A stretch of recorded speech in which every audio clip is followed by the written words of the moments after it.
जय माता दी दोस्तों, आप सभी को नवरात्रि के 7वें दिन की हार्दिक शुभकामनाएं। माता रानी की कृपा सदा सर्वदा आप सभी पर बनी रहे और माता रानी आप सभी का कल्याण करे। दोस्तों, आज की इस वीडियो में मैं बात करूंगी शारदीय नवरात्रि 2025 के 7वें दिन के लिए, यानी कि नवरात्रि के 7वें दिन की पूजा का शुभ मुहूर्त क्या रहेगा और राहु काल का समय क्या रहेगा। नवरात्रि के 7वें दिन पूजा विधि क्या रहेगी और आपको बता दूं कि नवरात्रि के 7वें दिन माँ दुर्गा के 7वें स्वरूप माँ कालरात्रि की इस दिन पूजा की जाती है। तो आज की इस वीडियो में मैं आप सभी को माँ कालरात्रि की संपूर्ण पूजा विधि बताऊंगी। माँ कालरात्रि की पूजा करते समय आपको किस रंग के कपड़े पहनने चाहिए और कौन सा पुष्प माँ कालरात्रि को इस दिन समर्पित करना चाहिए। साथ ही माँ कालरात्रि का प्रिय भोग क्या रहेगा और इसके अलावा मैं बताऊंगी कि माँ कालरात्रि को प्रसन्न करने के लिए आपको कौन से मंत्र का जाप करना चाहिए। यकीन मानिए, ये मंत्र बहुत ही छोटा और आसान सा मंत्र है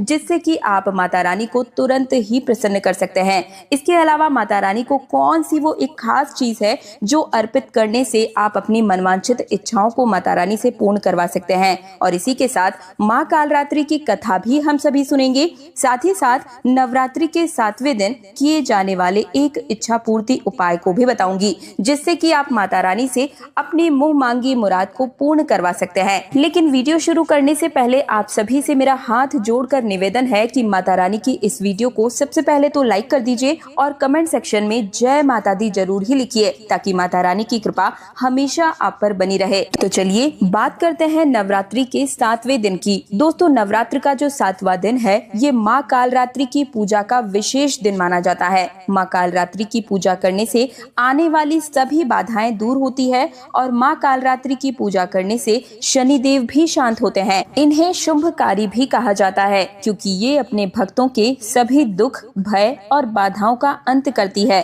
सप्तमी के दिन माँ की पूजा करने से भूत प्रेत, तंत्र बाधा और शत्रु बाधा भी समाप्त होती है तथा भक्त को अपार साहस और आत्मविश्वास की प्राप्ति होती है। माँ कालरात्रि शत्रु और दुश्मनों का संहार करती है। माँ कालरात्रि की पूजा करने से तनाव, अज्ञात भय और बुरी शक्तियाँ दूर होती है। माँ कालरात्रि का रंग कृष्ण वर्ण है और कृष्ण वर्ण के कारण ही उन्हें कालरात्रि कहा जाता है। माँ कालरात्रि के केस बिखरे हुए हैं और उनके गले में नर मुंड की माला है। माँ कालरात्रि के 3 नेत्र ब्रह्मांड की तरह विशाल और गोल हैं, जिनमें से बिजली की भांति किरण निकलती रहती है और माँ गंधर्व यानी कि गधा की सवारी करती हैं। माता रानी के 4 हाथ हैं और उनके ऊपर वाले दाहिने हाथ में वे आशीर्वाद दे रही हैं और निचले दाहिने हाथ में माँ निडरता प्रदान करती है। उनके बाएं हाथ में कटार और निचले बाएं हाथ में लोहे का कांटा है। दोस्तों, माँ कालरात्रि की पूजा करने से हम अपने क्रोध पर भी विजय प्राप्त कर सकते हैं।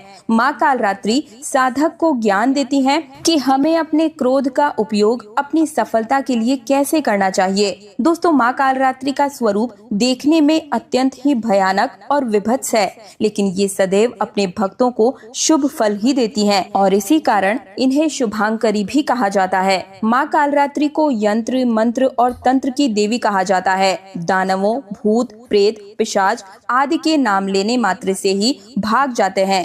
दोस्तों, माँ कालरात्रि की पूजा तांत्रिक विशेष सिद्धि की प्राप्ति के लिए निशा काल यानी कि रात्रि के समय करते हैं। चलिए जान लेते हैं शारदीय नवरात्रि 2025 के 7वें दिन के शुभ मुहूर्त के बारे में और इस दिन का राहु काल का समय क्या रहेगा। तो दोस्तों, साल 2025 में शारदीय नवरात्र का 7वां दिन 29 सितंबर 2025 दिन सोमवार को रहेगा और सप्तमी तिथि की शुरुआत 28 सितंबर को दोपहर 2:27 पर हो जाएगी और सप्तमी तिथि की समाप्ति 29 सितंबर को शाम 4:31 पर होगी। बात करें इस दिन के पूजा के शुभ मुहूर्त के बारे में, तो सुबह की पूजा का पहला शुभ मुहूर्त जो प्राप्त हो रहा है वो है सुबह 6:13 से लेकर सुबह 7:43 तक और इसी दिन पूजा का दूसरा शुभ मुहूर्त प्राप्त हो रहा है सुबह 9:12 से लेकर सुबह 10:42 तक और शाम की पूजा का शुभ मुहूर्त शाम 4:40 से लेकर शाम 7:40 तक रहेगा और इस दिन का अभिजीत मुहूर्त सुबह 11:47 से लेकर दोपहर 12:35 तक रहेगा। अभिजीत मुहूर्त में की गई पूजा या साधना सबसे ज्यादा शुद्ध और तुरंत प्रभाव देने वाली होती है। इस दिन सूर्योदय का समय सुबह 6:13 पर रहेगा और सूर्यास्त का समय शाम 6:09 पर रहेगा। और इस दिन राहु काल का समय सुबह 7:43 से लेकर सुबह 9:12 तक रहेगा। और राहु काल के दौरान हमें कोई भी शुभ कार्य नहीं करना चाहिए, ये बिल्कुल ही अशुभ समय होता है। इस दौरान हमें कोई भी नई वस्तु नहीं खरीदनी चाहिए और ना ही इस दौरान हमें पूजा पाठ करना चाहिए। बात करें माँ कालरात्रि के प्रिय रंग की, तो माँ कालरात्रि का प्रिय रंग नीला या गहरा काला है। इस दिन माँ की पूजा करते समय आपको नीले रंग के वस्त्र धारण करने चाहिए और माँ कालरात्रि का प्रिय पुष्प या फूल रात रानी है। अगर आपको रात रानी का पुष्प ना मिले तो आप कोई भी नीले रंग के पुष्प को समर्पित करके भी माता रानी को प्रसन्न कर सकते हैं। बात करें माता रानी के भोग की, तो काल रात्रि का प्रिय भोग गुड़ है। इस दिन माँ को गुड़ या गुड़ से बनी मिठाई का भोग अवश्य ही लगाएं। दोस्तों, नवरात्र के 7वें दिन आपको सर्वप्रथम कलश और सभी देवी देवताओं को पूजन करना है। यानी कि सप्तमी की पूजा भी बाकी अन्य दिनों की तरह ही होगी, लेकिन रात्रि के समय विशेष विधान के साथ देवी की पूजा की जाती है। आप सर्वप्रथम एक लकड़ी की चौकी पर स्वच्छ लाल रंग का वस्त्र बिछा लें और माँ कालरात्रि की प्रतिमा या मूर्ति स्थापित करें। अगर आपके पास माँ कालरात्रि की फोटो या मूर्ति नहीं है तो माँ दुर्गा की जो भी फोटो या तस्वीर है उन्हें स्थापित करके आप अपने मन में कालरात्रि का ध्यान करते हुए भी इस पूजन को कर सकते हैं। सर्वप्रथम माता रानी को रोली, अक्षत आदि लगाएं और इस दिन माँ को कृष्ण कमल या कोई भी नीले रंग का फूल अर्पित करें और इसके बाद पान, सुपारी, लौंग, इलायची आदि चढ़ाएं। इसके बाद धूप दीप जलाकर माँ कालरात्रि की कथा पढ़ें या फिर सुने।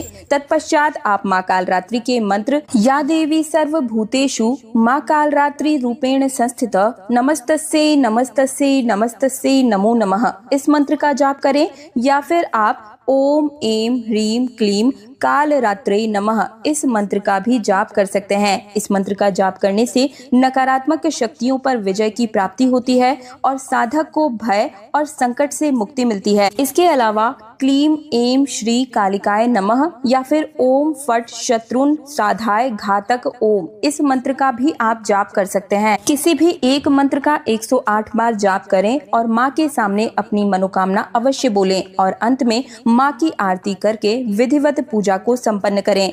दोस्तों, सप्तमी के दिन तंत्र साधना करने वाले साधक मध्य रात्रि में देवी की विधि विधान से तांत्रिक विधि से पूजा पाठ करते हैं और माँ की इस तरह से पूजा करने से मृत्यु का भय भी समाप्त हो जाता है। देवी का ये रूप रिद्धि सिद्धि प्रदान करने वाला है। और चलिए अब सुन लेते हैं माँ कालरात्रि की कथा। लेकिन उससे पहले निवेदन है कि माँ कालरात्रि की वीडियो को लाइक करके कमेंट सेक्शन में जय माँ कालरात्रि जरूर ही लिखिए। तो एक पौराणिक कथा के अनुसार एक बहुत ही बड़ा राक्षस रक्त बीज था। इस दानव ने लोगों के साथ साथ देवताओं को भी परेशान कर रखा था। रक्त बीज दानव की विशेषता ये थी कि जब उसके खून की एक भी बूंद धरती पर गिरती थी तो बिल्कुल उसके ही जैसा एक और दानव खड़ा हो जाता था। दानव की शिकायत लेकर सभी देवता भगवान शिव के पास पहुँचे। भगवान शिव जानते थे कि इस दानव का अंत माता पार्वती ही कर सकती है। भगवान शिव ने माता पार्वती जी से अनुरोध किया और माँ पार्वती ने तुरंत ही स्वयं शक्ति संधान किया और शक्ति के इस तेज ने माँ कालरात्रि को उत्पन्न किया और फिर माँ दुर्गा ने दैत्य रक्त बीज का अंत किया और उसके शरीर से निकलने वाले रक्त को माँ कालरात्रि ने जमीन पर गिरने से पहले ही अपने मुख में भर लिया।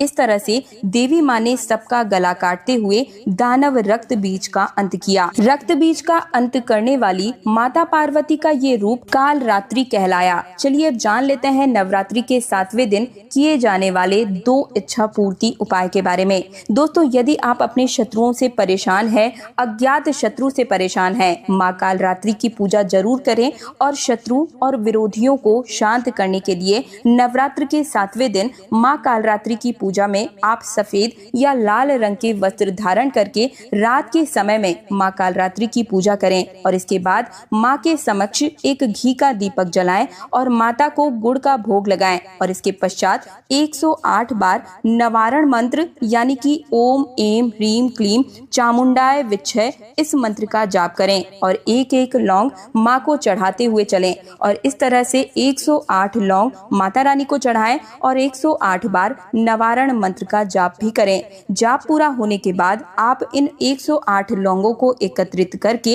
अग्नि में डाल दें। इस उपाय को करने से आपके शत्रु विरोधी बिल्कुल ही शांत हो जाएंगे। साथ ही आपको साहस और वीरता की प्राप्ति भी होगी और आपको हर कार्य में सफलता मिलेगी। और अब जान लेते हैं दूसरा उपाय। यदि किसी भी कार्य में बार बार अटकनें आ रही है, आपको दिक्कतों का सामना करना पड़ रहा है, तो शाम के समय में एक नींबू में 4 लौंग लगाकर उसके 4 टुकड़े कर चारों दिशाओं में आप गाड़ दें। ये कार्य आपको सप्तमी के दिन ही करना होगा। आपके घर में आने वाली जितने भी विघ्न बाधाएं हैं, अगर आपके कोई कार्य बार बार अटक रहे हैं, तो इस कार्य को करने के बाद तुरंत ही आपकी अड़चनें दूर हो जाएगी। इस दिन गुलदाउदी के फूल माँ को 108 पुष्प अर्पित करने से जीवन में सुख और समृद्धि की प्राप्ति होती है। माँ कालरात्रि की पूजा के बाद दुर्गा सप्तशती का पाठ करें और हवन करें, ये सबसे अच्छा उपाय होता है। तो माँ कालरात्रि की इस वीडियो को लाइक करके कमेंट सेक्शन में जय माता दी, जय माँ कालरात्रि जरूर ही लिखिए। साथ ही चैनल तीज त्योहार और धर्म को सब्सक्राइब कर दीजिए, क्योंकि इस चैनल पर आपके निजी जीवन से जुड़ी हर समस्या का समाधान और व्रत पर्व से जुड़ी हुई संपूर्ण जानकारी हर रोज मैं आप सभी के लिए लेकर आती हूँ। तो पास वाला बेल आइकन प्रेस कर दीजिएगा, ताकि हर रोज अपने आप ही मेरी वीडियो आप सभी के सामने आ जाए। मिलती हूँ एक और नई जानकारी के साथ। आज्ञा दीजिए। जय माता दी।